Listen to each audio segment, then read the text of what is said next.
UP BJP में चल रही कलह खुलकर सामने आ चुकी है। पार्टी डैमेज कंट्रोल में जुटी हुई है तो विपक्ष से लेकर योगी सरकार को घेरने में जुटा हुआ है। यूपी में ट्रांसफर पोस्टिंग को लेकर अब बीएसपी चीफ मायावती और सपा प्रमुख अखिलेश यादव ने योगी सरकार पर निशाना साधा है।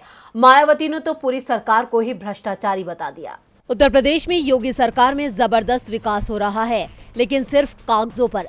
सरकार के दावे और हकीकत में कोई मेल नहीं है। ये आरोप सपा चीफ अखिलेश यादव ने लगाए हैं। उन्होंने कहा कि बीजेपी सरकार में सिर्फ भ्रष्टाचार को बढ़ावा दिया जा रहा है। डिप्टी सीएम को पता नहीं होता कि कब उनके विभाग में ट्रांसफर कर दिए जाते हैं। सबसे बुरी हालत स्वास्थ्य विभाग की है। इलाज के लिए लोग दर दर भटक रहे हैं। योगी सरकार कागजी विकास की गंगा बहाने में तो माहिर है, लेकिन विकास को धरातल पर उतारने में उसकी कोई इच्छा नहीं है।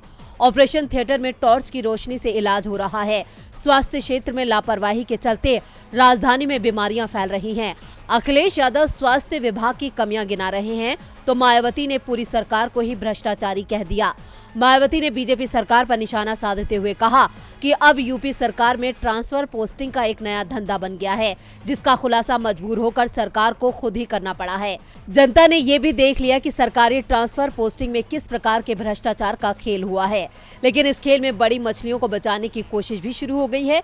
बीएसपी चीफ ने कहा कि इनके विकास के दावे का हाल ये है कि नया बहुचर्चित बुंदेलखंड एक्सप्रेसवे के 4 दिन में ही धंस जाता है, क्योंकि सरकार को विकास से ज्यादा प्रचार की चिंता है। अपनी कमियों को छिपाने के लिए सरकारी विज्ञापन और प्रोपेगेंडा का सहारा लिया जा रहा है।